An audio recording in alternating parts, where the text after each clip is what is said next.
Hi friends, thanks for watching YissakarScribe, and I have been going through a series since the Jubilee video that came out, Can You Stop Being Gay? Now, I watched the reacts on former side and LGBTQ side, and if you missed that, you're going to go to YouTube, go on the playlist, Can You Stop Being Gay, and click on that. And I have all sorts of commentary that I'm doing on that video and more if you're somebody that is going on an ex-gay journey. I do talk about several other topics that don't relate to faith as to why people do consider themselves ex-gay or former LGBTQ. And I have tons of playlists on there. Viewer discretion is advised as I collect playlists that I label from others that contain a variety of topics, and I try to categorize them for people to look into to be informed on all different types of point of view in a concise way. So without further ado, I'm going to review another one of the members. So if you missed all the other ones, I have done each side. I'm going to address Rashad. I just want to make sure that it is the same person that I took a lot of notes on. And I've been waiting on this video for a very long time. I do believe this. I'm going to talk about Rashad.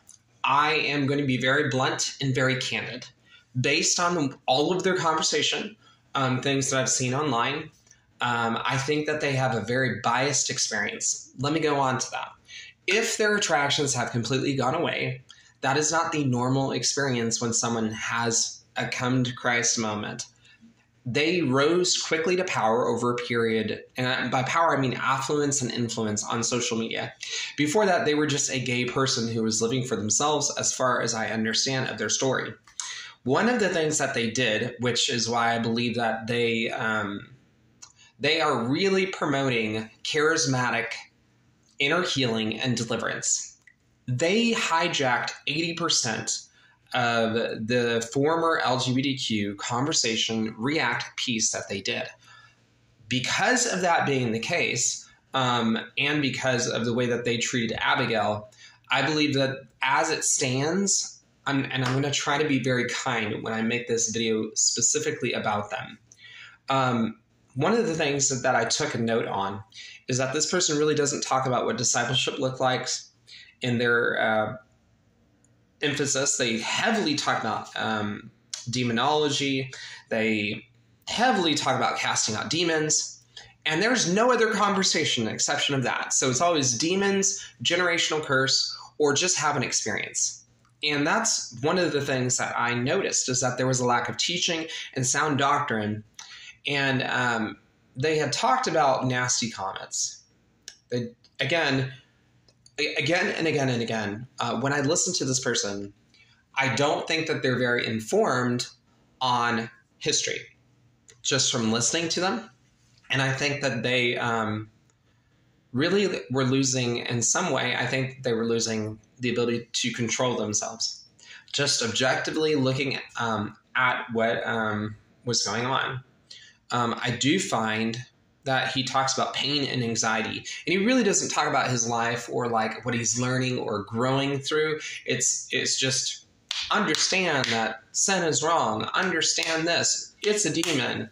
And then he really is authoritarian in his stance. Now, if you are Rashad and you are listening to this, I'm trying to be very kind. And I think that if you were to study the history of the ex-gay movement, the early church fathers, introduce yourself to really church history and be around a couple different types of counseling individuals who, especially stories and so much more.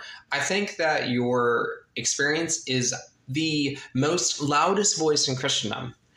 I do find that he doesn't really present a lot of logic to his conversation. It's very emotionalism. It's very emotionally charged. It's experientialism again. And he talked over people. And so I really don't think, I think he had a lot to say on the Samuel Perez YouTube, in which I'll be making a video here in a minute on Samuel. but I really did not see anything about the actions that we can do, the things on our end, how the LGBTQ is learning or growing, or things that they're doing.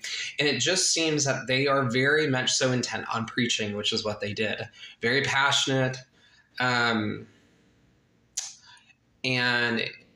I think that this ultimately repels people. I think that if you are wanting to get people to listen to you as someone who no longer has same-sex attractions, maybe talk about the benefits in your marriage, maybe talk about other things, but you offered nothing with the exception of charismatic doctrine. Now, you don't know me, and if you're watching this, you should know that I've spent an entire 10 years getting a college degree that focuses on evangelicalism, which is where charismatic doctrine, non-denominational doctrine, deliverance ministry, inner healing, it really teeters this area of Gnosticism, which is experiential based, and there's a whole sect of early desert fathers that's about the year 1010, roughly, I think, is when they existed, because of the control and power people weren't experiencing, and then it's just anyway.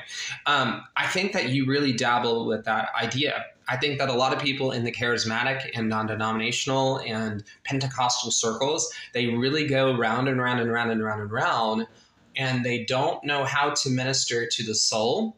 They are very spiritual battle crazy. I made a video the other day. I had a comment on this where somebody says, well, Christ gives us authority to do what? Okay, it's great that maybe for you were delivered of a familiar spirit. But for everyone else on the face of the earth, with that's not our battle. It's not holistic of the entire LGBTQ community that leaves for this pursuit of Christ specifically.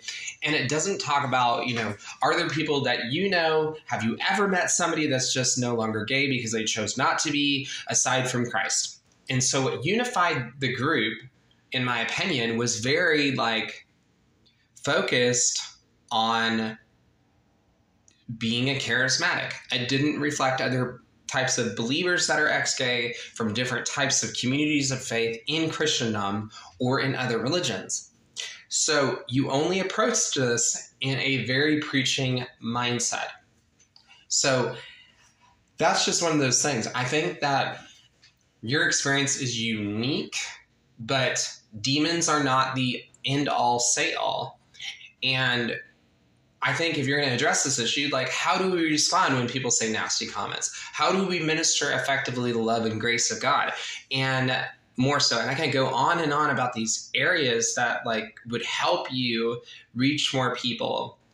But because you are so passionate, and because he was, I don't think it's very effective. I think it was very hurtful for someone like myself who has sat under abusive spiritual leaders that have done the very same pattern and structure of the way he treated Abigail, the way he brought up the entire conversation, the way he dominated in the former React video that they did. He just really is very much so, everything's about sin. Everything is about preaching. It's all based on demons influencing you and fighting a strong spiritual battle. And it's just the day-to-day application, when somebody's tempted on a cell phone because the cell phone's there, or, their ex calls, he has no input, which makes him, in my opinion, not actually very reliable, because he only has a niche conversation to a niched group inside of a small part of the charismatic.